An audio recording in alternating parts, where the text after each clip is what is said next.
The views and opinions on the Craig L. Hayes Show do not necessarily reflect those of Westgate Resorts ownership or management. And now, on with the show. Welcome back to It's Showtime, the Craig L. Hayes Show. Hey, everybody. Welcome back to the next episode with Ed Johnson here at the Westgate Resort Las Vegas in Elvis Presley's dressing room in the International Showroom. We left off just a couple of minutes ago. We'll take a little water break. And you're on to Red Bull. You're going on into the Red Bull. Yeah, well, as I was saying, being lucky enough to be part of the action sports, doing X Games, which was the original action sports, like you watch the Olympics today, snowboarding, the skiing, even in Summer Olympics, there's skateboarding and bicycling now that BMX bicycling that they've all adapted from X Games. Back in the day when we started working X Games back in 99, we were the elite for extreme sports and all that stuff. So that kind of turned into, over the years, working all that for many years and doing, I guess, a good enough job. They kept hiring me back. Eventually, Red Bull reached out to me, hey, we do these shows. We do BMX bicycling, skateboarding, wakeboarding, and one of my funnest shows of all that I enjoyed doing with them was called Flugtag, which is basically homemade flying machines being pushed off a pier in front of 200,000 or more people trying to watch it. It's basically a Red Bull and vodka day for just watching all these crazy teams try and fly. Most of them crash. Yeah. But that was. What's the objective? Is there a distance they got to fly for? Well, there is a world record, Craig, of over 230 feet. Wow. And so sometimes they do fly, but most just are there.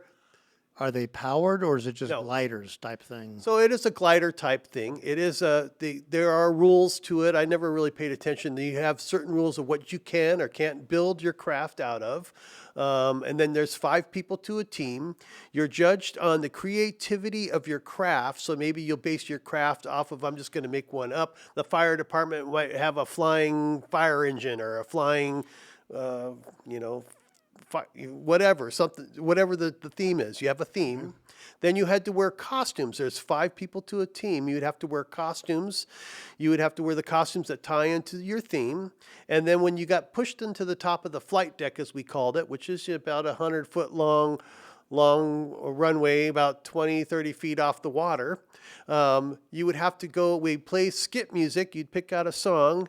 They would have to dance to that song, load up one of the 5 people has to actually sit in the pilot seat, and the other 4 would push you off the edge of the pier where you would either fly or the rules were wherever the pilot landed. So, I remember like one being, they were doing Baywatch as their theme, and their flying machine was nothing more than a giant, what a lifeguard would sitting really high in the air, little seat. It was probably 20 feet higher that they put the pilot in. And then, of course, when they pushed him off the edge, he jumped from where it was starting to go. He jumped and he got out about 65 feet. And they won that year, being that nobody flew that year and they all crashed in. But it was a fun day at the park. And we did this all over the nation. They would do sometimes up to 5 a year. We do them in all these different cities all over across the nation. Really tying into the cities. They spend a lot of money trying to get the And it's permits. called Flugtag. It's called Flugtag, which in I'm Austria. going to have to look this up because this sounds too hilarious. Yeah, well, there's plenty of videos I can show you. You can find them on YouTube, and all the record holders are on YouTube as well. And what Flugtag stands for is, I believe, in Austria means fly day. So that's what it stands for. And the Red Bull gives you wings is, of course, their motto. And so this was somebody came up this marketing genius idea. Wow. What a way to sell that. That's just... And all I can say is it was a lot of fun. Worked with some really nice people, several different guys across the country, like I said, all different states. They would move it around all the time. It was quite good. I also did several of it. The one was called Straight Rhythm, which was a mile long of sound, where they would have, instead of the motorcycle course being a typical course built in a stadium, it was just straight. So there'd be a mile long of double, triple, quad jumps, and they put two riders side by side on dirt bikes, and they'd have the top riders from around the country, whether you're an old school rider or a new school riders. We'd have Travis Pastrana up against some guy that used to race back in the 70s, and they would race, and it's whoever's the fastest over the finish line over this mile-long course. And I'd have to have speakers along the whole course for the crowd to experience this and sell videos. So we did that, and there was one. Gosh, there were several. A freestyle motorcycle one that I used to do. Like I said, there was a bunch of different things that Red Bull would do. Skateboard ones, bicycle ones. They were all just competitions where they would sponsor some of these professional extreme sport riders. And because they sponsored them, they need to get them to do something. So, for example, one of them that I did that used to be started off here in Las Vegas and then started moving around was called, what did we call that? Anyways, it was always done, I can't remember the name right now.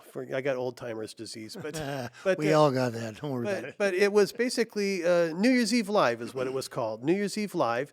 And what I loved about it is that it was always on the West Coast, and we would be shooting it for New Year's Eve Live East Coast, which meant that I was done by 10 o'clock p.m. and could have it all loaded back up, and I could enjoy New Year's.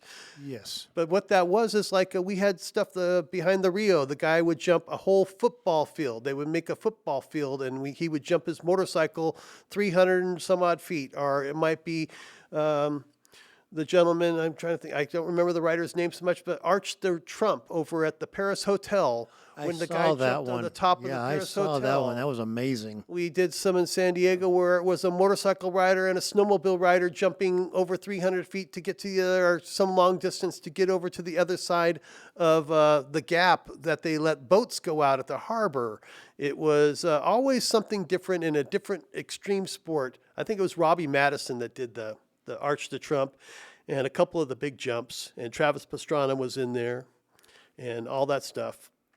I worked a lot, it seemed like, with Travis Pastrana. I wasn't necessarily hired by him doing his special stuff, but all the Red Bull stuff he did, I seemed to follow it. He had, we did one year where he hopped in his rally car in Long Beach and jumped it 200 feet, landed on a barge out in the middle of the Long Beach Pier, and in his rally car. Or he did all kinds of crazy stunts, and there were many others that did those stunts, whether it be skateboarding or BMX bicycling or wakeboarding, or it was always a fun time doing extreme stuff with Red Bull. But I also continued to doing X Games the whole time. I didn't stop doing X Games till 2020 when the pandemic came around and things really changed in the action sport industry for X Games and for Red Bull. What happened? What was the change? Well, the change was, first of all, back then, the Olympics started bringing on snowboarding and skateboarding and bicycling. So the athletes didn't necessarily want to go to X Games to get their gold medal. They would much rather go to Olympics and get their gold medal. You can understand the difference there. It's not that one was different. X Games obviously pushed the sport to the point where the Olympics accepted it. Were they not allowed to do both? Or Of course they were, but of course they were. But a lot of times, X Games, for example, Winter X Games was just prior to the Olympics happening. So it might be 2 or 3 weeks. You didn't want to hurt yourself and cause it so you couldn't get a gold medal at the Olympics. So you might sit it out. For example, Shaun White, in my during X Games, I forget what year, it must have been about 2013 when he was like, 12, 13 years old, started winning all the half pipe competitions at X Games. And he won them like 5 or 6 years in a row. Yeah. And then when it came time where the Olympics started expecting it, and he went for the gold for Olympics the first year that they were doing it, he didn't necessarily come to X Games because he didn't want to possibly hurt himself, before he went to the Olympics. I get that. So that's kind of what happened there. And a lot of the sports got taken to the Olympics, which started taking away some of the sponsorship from X Games. So the money that they had for sponsorship, which paid for all of the extravagant, large venue stuff we had, wasn't happening so much. And the airtime that they were using it on ESPN wasn't happening as much. Olympics and those, it's all about airtime and sponsorship. Oh, yeah. And so what eventually happened is that in 2020, X Games was almost, it seemed like it had started kind of run its course, but we went through the pandemic. There were several years where they didn't do anything. Then they did them without audience. I wasn't invited back necessarily for those because it was just for tape and there was no audience, which is what I always did. I was in charge of the audio for the audience and the spectators at the show. And then when they finally did bring it back, I didn't come back because I was getting a lot of money, and I believe they had scaled back their budgets.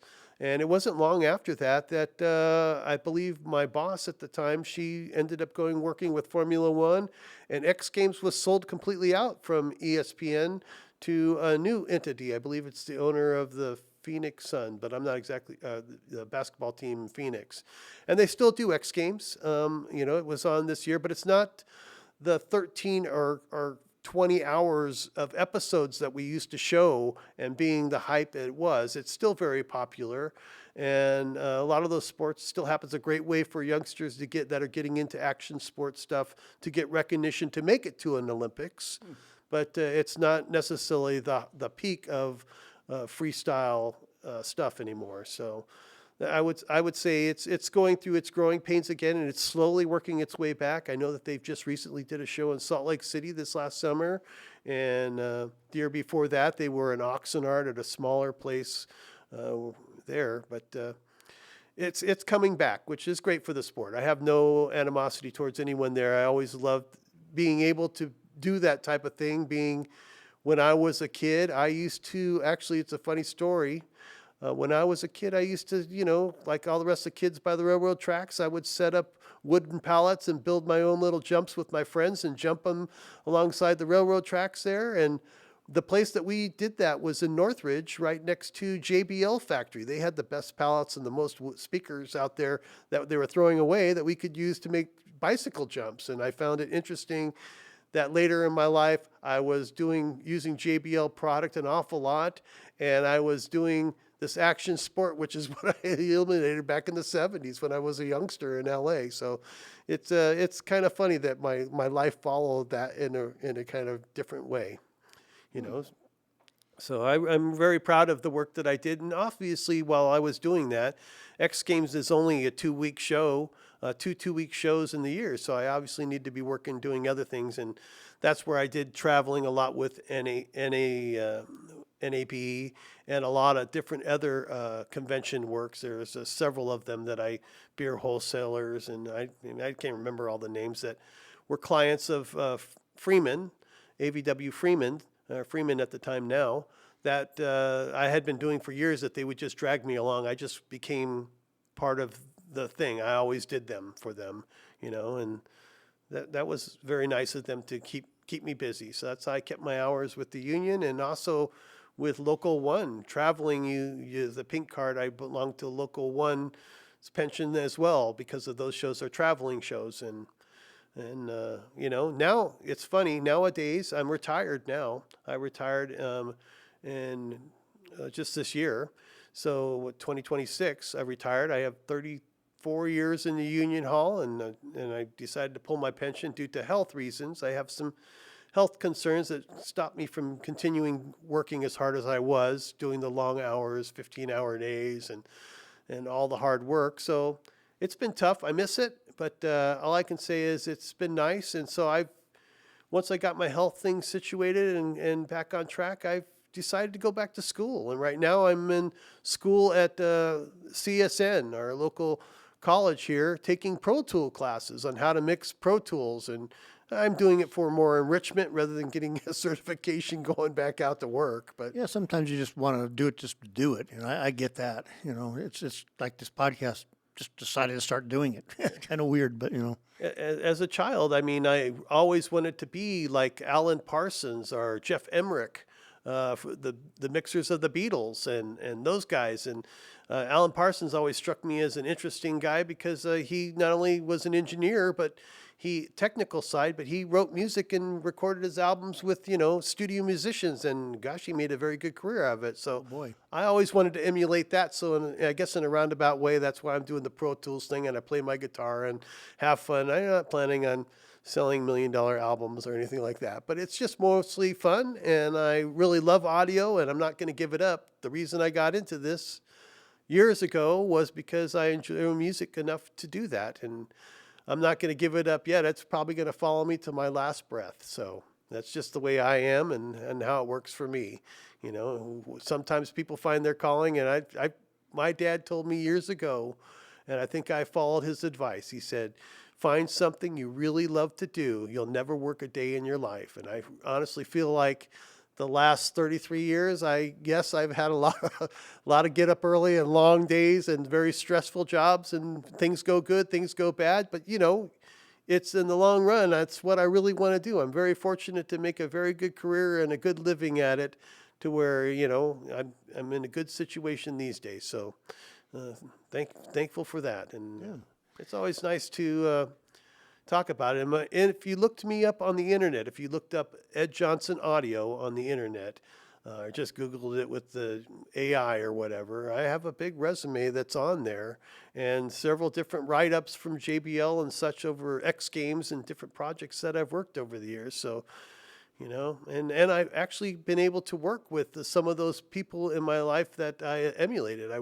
I worked several times with Sir George Martin on the convention circuit, where he would come out and talk about all of the making the records with the Beatles. You know, at a convention, they would hire him. I worked several times with Jeff Emmerich, who was the mixer of the Beatles after Alan Parsons, who mixed the Beatles up until the White Album, I believe, and then after that, it became Jeff Emmerich's job for most of it, except for I think the last album. He was involved building the studios, Abbey Studios or whatever, the Apple Studios that they built. Mm-hmm. But yeah, I have autographed books from both of those guys, autographed CDs, and many different mementos over the years from all of these different things that just remind you. I've kept a pick collection. I'm a guitar player. I didn't start really playing guitar till I was like in my 40s, but I really like that. So I've always collected picks from a lot of these jobs. I've worked with some of these artists, and I must have like 65, 70 picks from all different types of artists that I've mixed or been affiliated with, and that's always close to my heart, because, you know, I mean, it's something to go out and work with a Doc Severinsen and really get to know them well. But it's another thing to do one-offs with all of these bands we've done. I mean, so many, even here at the Hilton. I mean, gosh, we used to do Friday Night Live. Yeah, we used to, besides Starlight Express on Friday nights, we would do those shows with the Monkees, with Johnny Cash, John Denver. My gosh, the list goes on of what we did in here. And it was always at Al Jarreau. I mean, gosh, It was a bunch of them. It was, and you know, once when Starlight left, it just continued, but at a bigger pace, you know, and stuff. And I wrote down everyone that I could remember, you know, and stuff, and it's just page after page after page of, you know, performers that have come through here. Well, a lot of those times, Craig, that's when I started my pick collection. You know, it would be, you know, Kansas would leave a pick behind, and I was cleaning up the monitors, and I'd find a pick on the stage. Oh, I'll put that in my pocket, and I just saved them. And over the years, it's been me asking people, or it's been me collecting them from them leaving them behind on stage. So, you know, it's so many great artists, so many wonderful people, you know, from, gosh, there's some that I wished I would have gotten a pick from that I didn't, you know, that I know that I've worked, like John Denver I would have loved to have. That would have been a great one there. Yeah, you know. Because it wasn't too long after that he died. That's true. That's true. And same with Johnny Cash. Johnny Cash did this place, and I don't think it was 6 months or so, and he'd passed away. I did get a pick from him, from his audio engineer. They gave me a pick. That's nice. In the Kansas, I got pick. In Al Jarreau, I got a pick. And Fifth Dimension, I got a pick. Nice. And of course, there's many. More than I saved picks to. I've probably over the years have done 100 to 150. I used to lose track. These conventions always hire top entertainment. Oh yeah. So, you know, a typical large general session would be a load in, set up, do your typical buy-sell meeting, why we're all there, what we're trying to do, and then at the last day, we're having a party to celebrate before we go, and it might be, you know, Weezer, it might be Foo Fighters, it might be, gosh, so many different groups these days that it could have been and is. You know, when I would do NAB, traveling, doing their radio show, the shows were for all of the people that own radio stations across the nation. And so artists would like to get in front of them, whether they were new or old artists. I mean, Graham Nash, you know, just so many different artists that would appear, trying to remember them. Hey, keep playing my records, you know, because radio is a big part of being a musician out there and getting your material out there. It still is, yeah. You know? You got to get your name out there constantly if you're going to be of anything relevant. I mean, I could just sit here and name names and I wouldn't be able to actually remember them all, to be quite honest with you. But it's been lovely to be able to have a career that spanned 33 years and has done as much as I feel I have, you know, over the years. And it's just, it's always sad when that kind of feels like it's coming to an end. But like in my case, I said, I'm not going to let it end. I'm going to do my own stuff now. I'll be my own Alan Parsons. And that works too. And so many stories of so many different things and stuff happening over the years. Some hilarious, some not hilarious, about artists that you just want to. I remember one here at the Hilton, Craig, when we did Kansas, where they wouldn't perform. They weren't going to start the show unless the gentleman who was in charge of mixing had his ice chest of beer at front of house. And as you know, Hilton policy was no drinks were allowed at front of house. Yeah. So I had to call out our leaders to say, come on out here. I've got some information for you. And he told them that. And I remember them looking at him like, that's not going to happen. He says, well, then they're not going to perform. And they thought, well, that's not going to happen. They're going to perform. And they went back and talked to the band, and next thing I know, an ice chest full of beer showed up. So, I mean, there's just funny stories like that, or different that make you laugh about, you know. Well, that's on the next episode. We're almost done with this episode. On the next one, that's we'll get another episode in, and we'll talk about some of those, you know, fun stories, because, and then we can talk about some whatever else we decide we want to do, because I think we got at least another episode in us. Oh, And okay. we'll go with that, and then. But anyways, if you'll just stand by for 2 seconds here, you know, bag this. I'll just say this, you know. I'll do this without my official announcement on my my pad. So we'll be right back. You're listening to It's Showtime, the Craig L. Hayes Show.